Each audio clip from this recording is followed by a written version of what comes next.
The southern Mediterranean, 3rd century AD. The rich, verdant Roman cities of North Africa. While excavating in North Africa, archaeologists found a large number of incredible monuments, as well as enormous quantities of simple utensils, such as jars, pots, and farming tools. It suggested that the desert that we see now must have then set much farther back. Ancient travel books speak of vast expanses of fertile lands irrigated by copious waterways that stretched between the desert and the coast in the present-day territories of Morocco, Algeria, and Tunisia. Thanks to its flourishing agriculture, North Africa enjoyed a period of great prosperity between the 1st and the 4th centuries AD, making fortunes for many men. Come with us as we explore this rich and tenacious civilization, uncovering fascinating cities and luxurious villas, and the way of life of a people who lived in a unique time.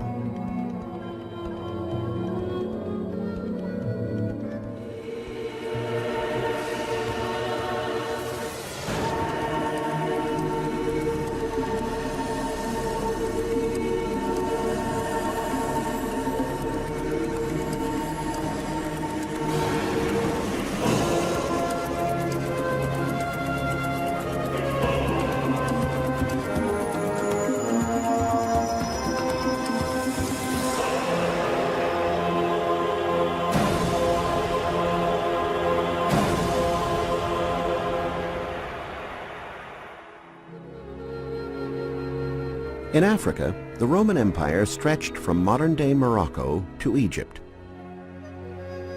Verdant farming lands were located in Mauritania Tingitana, in what is now Morocco, Numidia and Mauritania Chassasorense, corresponding to present-day Algeria, and proconsular Africa in modern Tunisia. This ancient inscription was found in Mokhtar in Tunisia. It recounts the story of a life at that time. I was born into a poor family and lived by cultivating my fields from the day I was born. Neither my land nor I ever knew a moment's rest. Later, I left my village and worked for others for 12 years, sowing crops under the burning sun. Then I became the head of a team of harvesters and headed groups of farm laborers for 11 years. I saved enough money to become the owner of a house and a farm. Today, I live a life of comfort, and reaping the benefits of my way of life, I have also carved out a career in public administration. From a humble peasant, I have risen to become supreme magistrate. Men, learn to live an honest life. He who lives without cheating others merits to die covered in honors. The inscription became famous as a historical treatise of the period. It showed how one could rise up the social ladder and construct a fortune out of nothing. You only needed dreams and the energies to achieve them. In those days, there were millions of olive trees where now there are only desert sands. Olive oil was used in cooking, as a detergent, and as a toner while bathing. Olive oil was also used to provide fuel for lamps, which burned up huge quantities of it.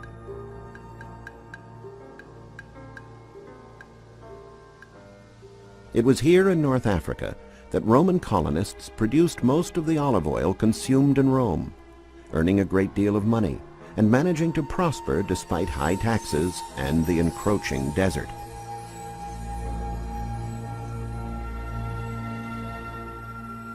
Thermal baths and pools were built in great public complexes that varied in the level of luxury offered. 6 were found in the archaeological site of Banassa in Morocco.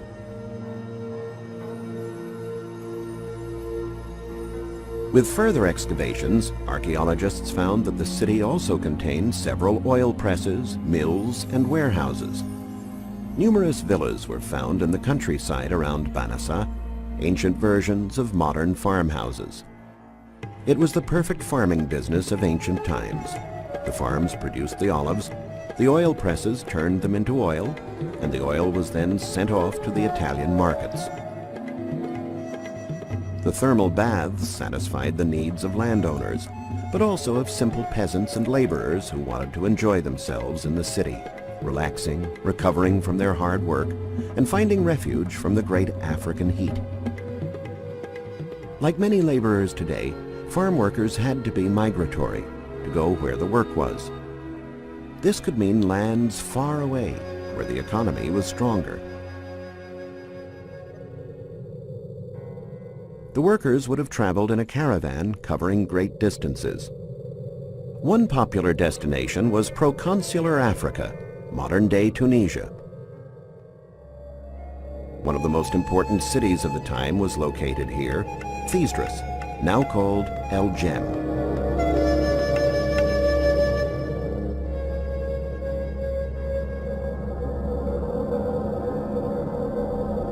The houses here were built on a terrace system and whitewashed to reflect the rays of the sun, not unlike houses in the city today.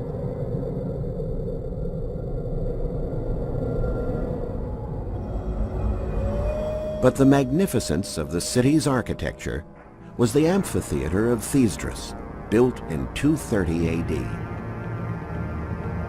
Excluding the Colosseum, the mother of all amphitheaters, the construction in Thesdrus was second only to the amphitheater in Capua. It is the biggest building in the Roman Empire to be erected beyond the borders of Italy.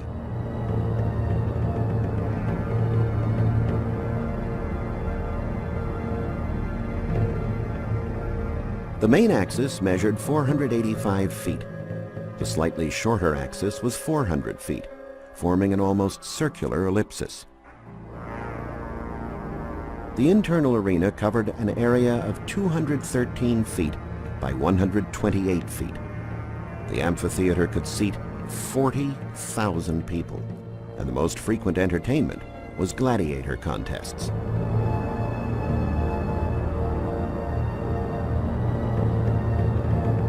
However, despite the comfort provided by awnings, the building did not boast the lavish decorations and pomposity of the Colosseum.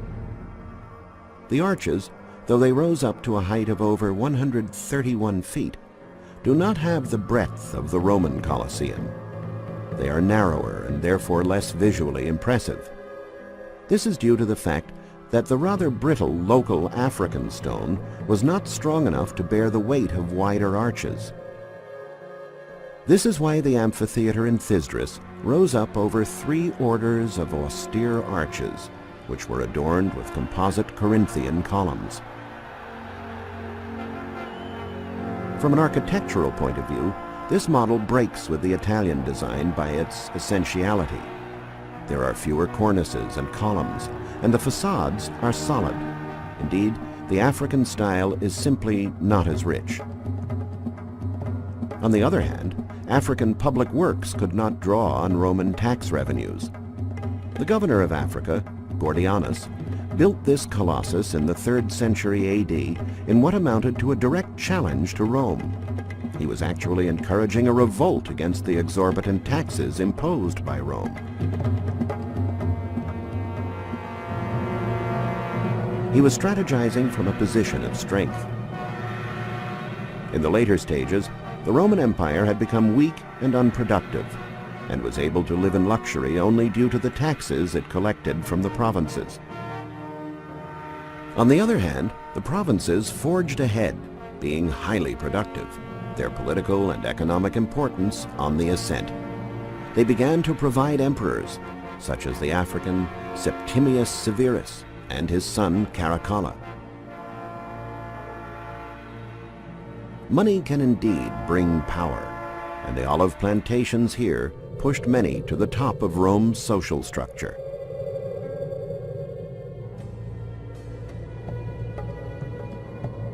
In another area of Tunisia, archaeologists brushed away the desert sands to discover once again an example of the importance of entertainment in ancient cultures. They found rows of steps, part of which were wide and comfortable, while others were shallower with each category kept strictly separated from the other. Eventually, it became clear that they formed part of the theater of Bulla Regia, which dates back to the 2nd century AD. The wider and more comfortable steps were reserved for the wealthy and famous, while the common people were relegated to the narrow steps. Bulla Regia was a provincial city compared to the capital Thesdrus. Not surprisingly, its economy was heavily oriented in the olive trade. The abundant farmland around the city made it an attractive settlement for those wanting to make their money in agriculture.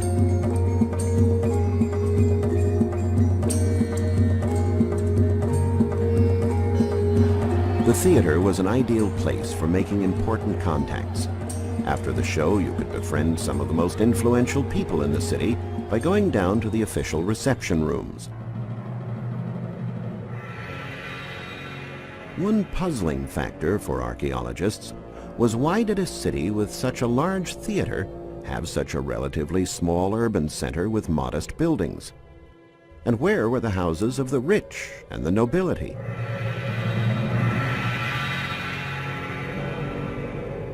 A find that helped shed light on this question was this mosaic portraying Venus with Cupid astride a dolphin. It is the pride of Bulla Regia and one of the most beautiful examples of African mosaic art. But this discovery also spawned a mystery. In spite of the fact that it was exquisitely made, the mosaic was found in the basement of a simple dwelling that seemed completely lacking in prestige. Solving this enigma led to the discovery of a building type that is totally unique of its kind. The dwellings here that date back to the 3rd century AD have a relatively simple upper floor and a luxurious and ornate basement that was dug 16 feet into the ground so occupants could escape the African heat. Wealthy families would stay here during the day, and then in the evening, when it was cooler, they would go to the upper floors.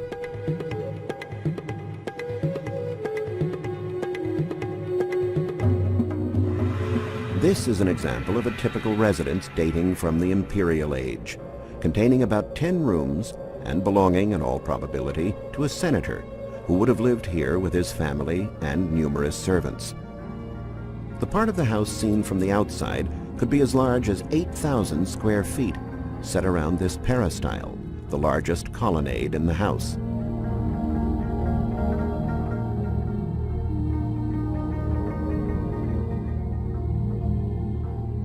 This staircase led to the lower floor.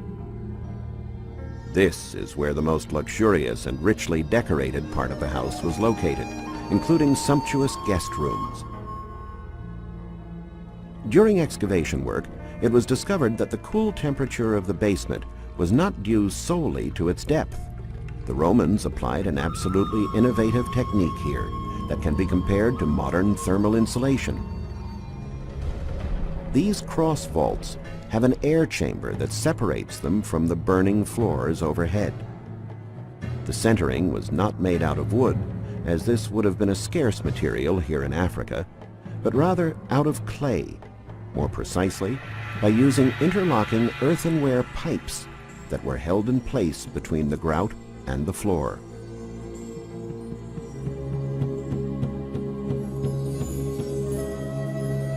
Since these grand, cool houses were looked upon as palatial refuges, the owners might invite prestigious guests to join them there in magnificent banquets, where they would seek support for some political measure they were backing.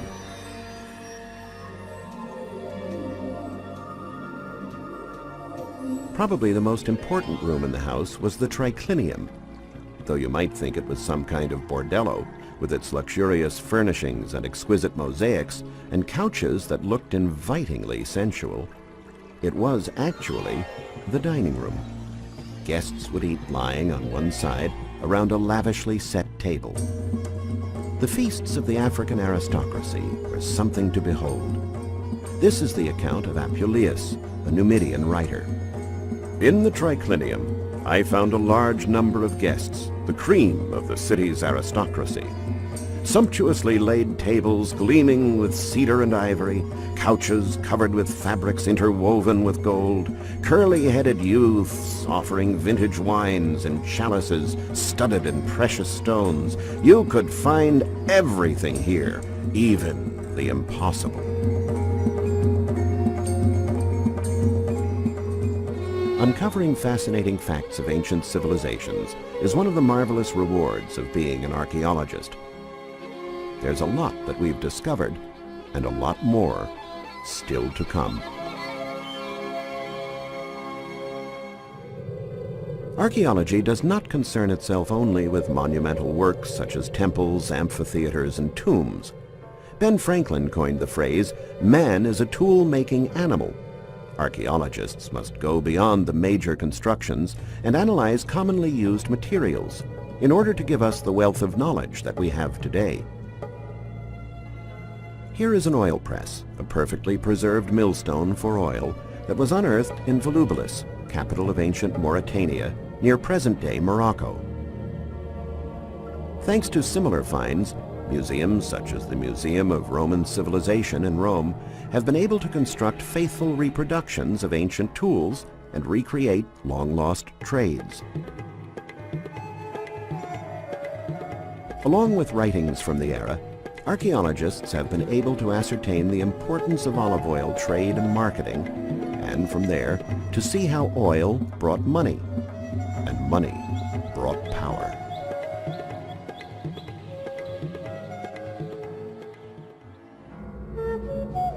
This bronze statue was also unearthed in Volubilis. It is 3 feet in length, weighs more than 35 pounds, and is richly decorated. Yet, it is simply one fold on a cloak. Archaeologists found it at the base of this monumental arch and linked it to one of the biggest bronze statues that ever existed, Emperor Caracalla riding on a chariot, which they knew was set on top of an arch in ancient times. The arch was the entry point to the city. You would enter the city traveling along the Decumanus, which was lined with shops and teeming with traffic and activity. Volubilis was the central administrative city for this part of Roman Africa, responsible for producing grain and exporting it to Rome. The Forum and the basilica that towered over it were places where discussions were held and important decisions made, perhaps regarding the neighboring Berber tribes, whom the Romans never managed to suppress.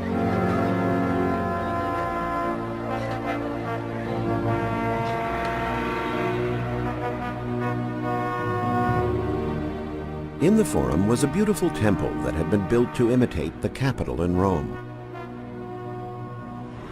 Leading up to it was this flight of 13 steps, to which the term monumental could well be applied, given the relatively small dimensions of the temple itself, just 36 feet long and 26 feet wide. Like the Capitol in Rome, the temple was dedicated to the Capitoline Trinity of gods, Jupiter, Juno, and Minerva, to whom senators might have prayed for assistance in their political careers.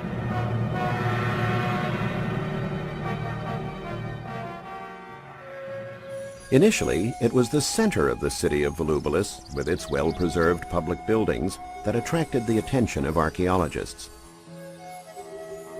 Subsequently, however, the outlying areas were to yield some interesting finds.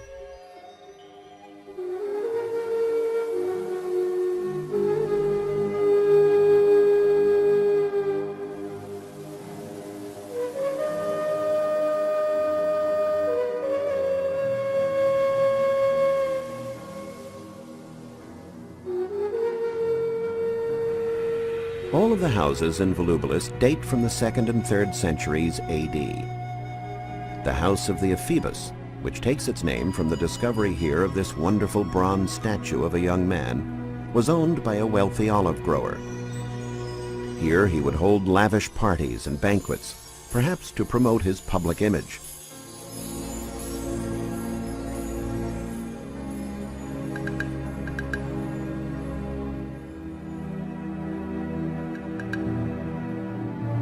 This is the marvelous House of Columns, with its circular impluvium. In this house, known as the House of Orpheus, we find a pool decorated with exquisite mosaics.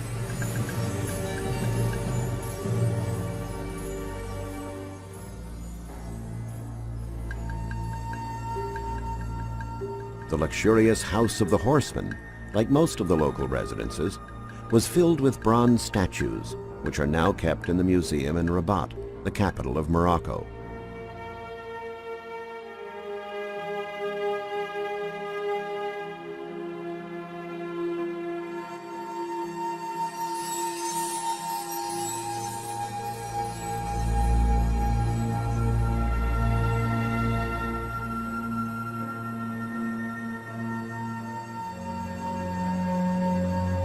However, the most opulent and important house in the city was undoubtedly the House of Venus.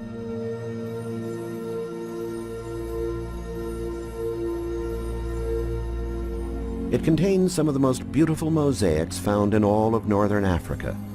A chariot drawn by geese. Diana bathing, surprised by Actaeon.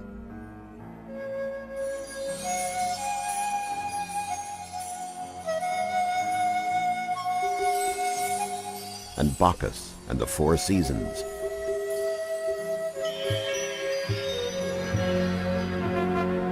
These two bronze busts were also found inside the house. One, with its characteristic Roman features, portrays Cato the Younger,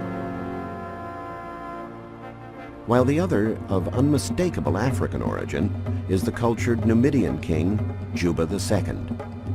These two figures bear witness to the racial mix that flourished in North Africa and to the civilizations that resulted from it.